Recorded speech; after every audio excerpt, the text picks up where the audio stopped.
పరిశుద్ధాత్మ దేవుని గురించి లోతైన విషయాలు తెలుసుకోవాలనుకుంటున్నారా? ఆత్మను పొందుకొని బలమైన సేవ చేయాలనుకుంటున్నారా? వాక్యంలో లోతైన మర్మాలను తెలుసుకోవాలని ఆశపడుతున్నారా? రాజమహేంద్రవరం కాంటవరం గ్రామంలో దహించు అగ్ని స్కూల్ ఆఫ్ డునామిస్ పరిశుద్ధాత్మ పాఠశాల. దేవుడు అద్భుత రీతిగా ఆయన వెలుగు నన్ను తాకి భాషలలో మాట్లాడడం ఆరంభించారు. పాదాల దగ్గర ఎలా గడపాలి, ఎలా దేవుణ్ణి ఆరాధించాలని థామస్ డాడీ గారి క్లాసులో అద్భుత రీతిగా మేము తెలుసుకున్నాము.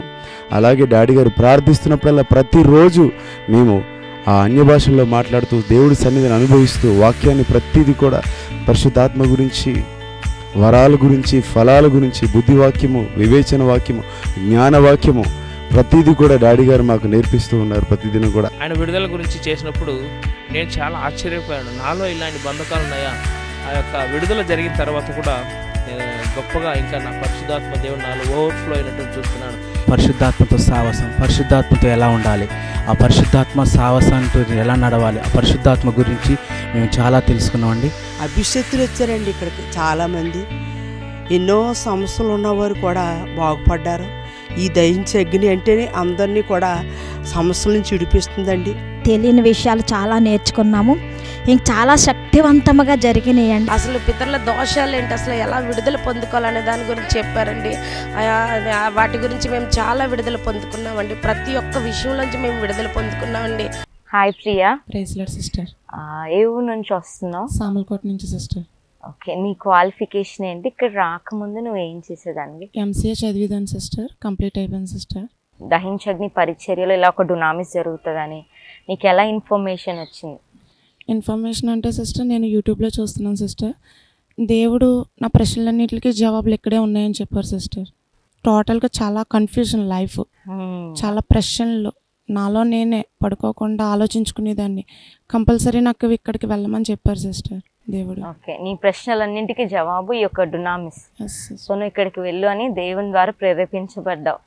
అయితే నువ్వు ఇక్కడికి వచ్చిన ఫస్ట్ డే నేను నిన్ను చూసినప్పుడు నువ్వు అలా సాడ్గా డల్గా కనిపించావు. ఈ రోజు నేను నిన్ను చూసినప్పుడు నువ్వు చాలా హ్యాపీగా కనిపించావు. మరలా నువ్వు డునామిస్ చేసిన తర్వాత సో నీకు ఏంటి నీ ఒక స్టార్టింగ్ డే, ఈ రోజు లాస్ట్, సో నీకు ఎలా అనిపిస్తుంది? ఏంటి ఫస్ట్ రోజు ఎలా అనిపించింది, లాస్ట్ రోజు ఎలా అనిపించింది? ఫస్ట్ రోజు అయితే అసలు నాకు చాలా బాధగా ఉంది సిస్టర్.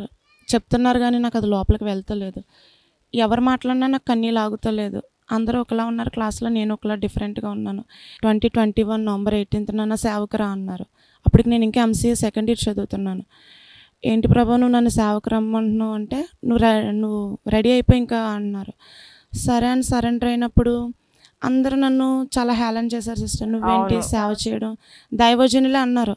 సీనియారిటీ ఉండాలి, నువ్వు సేవ చేయడం ఏంటి, అండ్ నీకు ఫస్ట్ కంప్లీట్గా అసలు నీకు హోలీ స్పిరిట్ లేదు, చాలా హేళన, చాలా ఇదిగా మాట్లాడారు. ఇవన్నిటికి నేను అనుకున్నాను, నేను భ్రమపడిపోతున్నానా ఏంటి సేవ విషయంలో, నేను వచ్చేసానేమో అనుకున్నాను సిస్టర్. నా ఆలోచన అందరూ ఏమన్నా చాలా సార్లు మనం ఎదుర్కొనే వ్యతిరేకతను బట్టి అలా అనుకుంటాం అన్నమాట. ఇది నా ఆలోచన ఏమో, దేవుడు నన్ను సేవకు పిలుచుకోలేదేమో అన్న సందేహం వస్తుంది. అంటే దేవుడు నాతో మాట్లాడుతున్నప్పుడు నాకు 17వ సంవత్సరం నుంచి దేవుడు నాకు కొన్ని వరాలు ఇచ్చారు సిస్టర్. దేవుడు మాట్లాడడం, ఆయన వాయిస్ వినడం, దర్శనాల ద్వారా మాట్లాడడం, కళల ద్వారా మాట్లాడడం అన్నీ జరిగాయి. వీళ్ళ లైఫ్లో ఎలా చేస్తున్నాం, వీళ్ళ లైఫ్లో ఎలా చేస్తున్నాం అని చెప్తే నేను అందులో చెప్పేదాన్ని, దేవుడు చెప్పమన్నది. అవన్నీ చెప్తా ఉంటే ఏంటంటే చాలా హేళన చేసేవారు.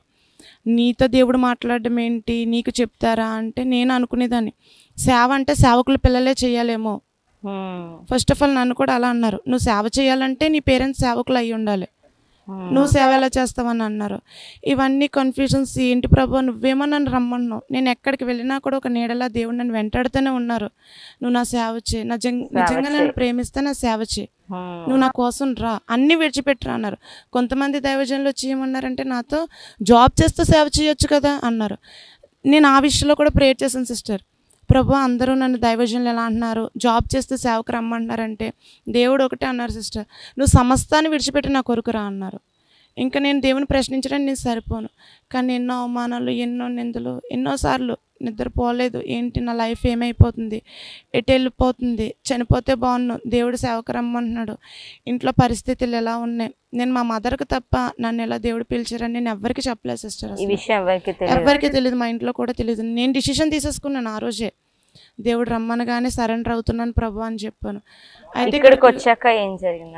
ఇక్కడికి వచ్చాక నేను అనుకుంటున్నాను, నువ్వు నిజంగా నన్ను అసలు ఎందుకు పిలిచావు, ఏ ఉద్దేశంతో నువ్వు నన్నే ఎందుకు పిలుచుకున్నావు అన్నప్పుడు మీరు వాక్యం చెప్తున్నారు సిస్టర్. అప్పుడు ఫస్ట్ టైం ఈ వాక్యం నేను విన్నాను. దేవుడు ఎవరిని పిలుస్తారంటే ఆయన్ని ప్రేమించేవారిని పిలుస్తారన్నారు. ఆ ఒక్క మాటకి నా హృదయం కదిలించి పడిపోయింది. అంటే నేను ఈ లోకానికి అక్కర్లేదు, నేను ఫ్రెండ్స్కి అక్కర్లేదు, నేను ఎవరికే వద్దు, నన్ను ఎవరు ప్రేమించక్కర్లేదు, కానీ నువ్వు నన్ను ప్రేమించి నన్ను పిలిచావా? సరే, ఈ ఒక్క మాటతోటి నేను ఏ స్థితిలో ఉన్నా సరే, నేను ఏ పొజిషన్లో ఉన్నా సరే నీకోసమే బ్రతుకుతాను. ఇంకా నేను ఈ మాటలను అనుకోవట్లేదు. మెయిన్ ఏది కూడా నేను బాధపడాలనుకోవట్లేదు. చాలా ఏడ్చేసేదాన్ని చిన్న మాటకు కూడా. ఇప్పుడు ఎలా ఉందంటే నా పొజిషను, నిజంగా నన్ను ఎవరైనా చీపో అన్నా కూడా నాకు అవన్నీ దేవుడు నన్ను ప్రేమిస్తున్నాడు కదా, ఇదంతా స్ట్రాంగ్ అయిపోయాను అనమాట. ఎలా పరిశుద్ధాత్మ దేవుడిని అంతగా ధైర్యపరిచారు.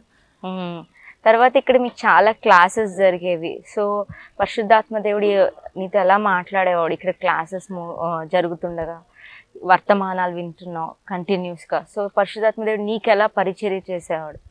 అంటే అప్పుడు డాడీ క్లాస్ చెప్తున్నప్పుడు సిస్టర్ నాకు ఒక కోరిక ఉండేది. నాకు ఏంటంటే ఎక్కడికి ప్రేయర్కి వెళ్ళినా వాళ్ళు నాతో మాట్లాడాలి.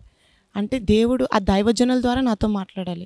ఆ కోరిక ప్రేయర్ చేసుకుంటున్నాను, దేవా డాడీ నాతో మాట్లాడాలి, డాడీ ద్వారా నువ్వు నాతో మాట్లాడాలి.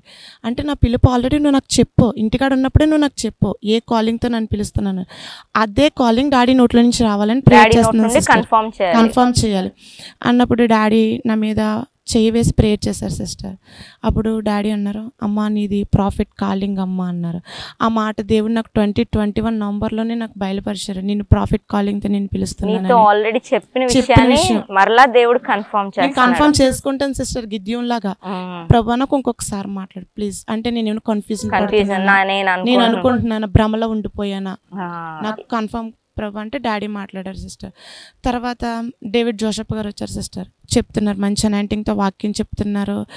ఆ దైవజనులు చెప్తున్నప్పుడు కూడా నాకు కన్నీళ్ళు ఆగుతలేదు. నాతోటే ప్రతి సెక్షన్ నాతోటే మాట్లాడుతున్నట్టు సెక్షన్ కూడా ఏ దైవజనులు చెప్తున్నప్పుడు మరలా నేను ఇంకోటి అనుకున్నాను, ప్రభు డాడీ ద్వారా మాట్లాడావు కదా, ఈ దైవజనుల ద్వారా ఒక్క మాట నాతో మాట్లాడాను. ఇంకా ఏడుస్తూ ప్రేయర్ చేసుకున్నాను సిస్టర్. ఆ దైవజనులు కూడా నా మీద ఫస్ట్ నా మీద చేసి, అమ్మ హెజ్కేల్ ప్రవక్తలా నేను వాడుకోబోతున్నారు అమ్మ దేవుడు అన్నారు. ఇంకా నా సంతోషానికి ఇంకా చెప్పాలంటే ఇంకా దానికి నో వర్డ్స్ సిస్టర్. అసలు ఇంకా చాలా సంతోషించాను. అండ్ నెక్స్ట్ దేవుడు నన్ను ఎలా వాడుకుంటానన్నారు మరలా దైవజనుల ద్వారా మాట్లాడారు సిస్టర్. మరలా చేసుకున్నాం ఇక్కడికి వచ్చాక. దేవుడు నాకు ముందు ఏం చెప్పారంటే, ఇక్కడ రాకముందు నేను ఇంటర్నేషనల్గా వాడుకుంటాను అన్నప్పుడు నేను నవ్వాను సిస్టర్. ఫస్ట్ దేవుడు మాట చెప్తే, ప్రభు నేనా ఇంటర్నేషనల్గా వాడబడుతున్నానా, నాకు ఇంట్లోనే గుర్తింపు లేదు, దైవజనుల దగ్గరే గుర్తింపు లేదు, నేను ఇంటర్నేషనల్ ఏంటి ప్రభు అనుకున్నాను.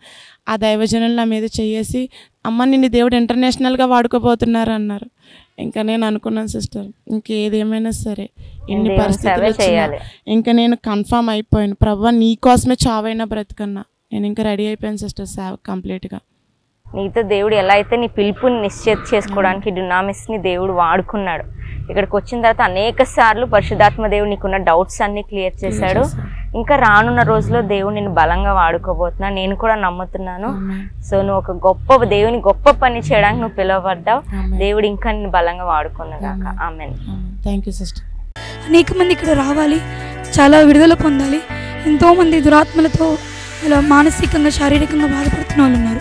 వాళ్ళందరికీ విడుదల జరగాలంటే ఈ దహించు అగ్ని మినిస్ట్రీస్ ఒక మంచి స్టెప్లా ఉంది. పరిశుద్ధాత్మ భాషలు కూడా నేను మాట్లాడాను.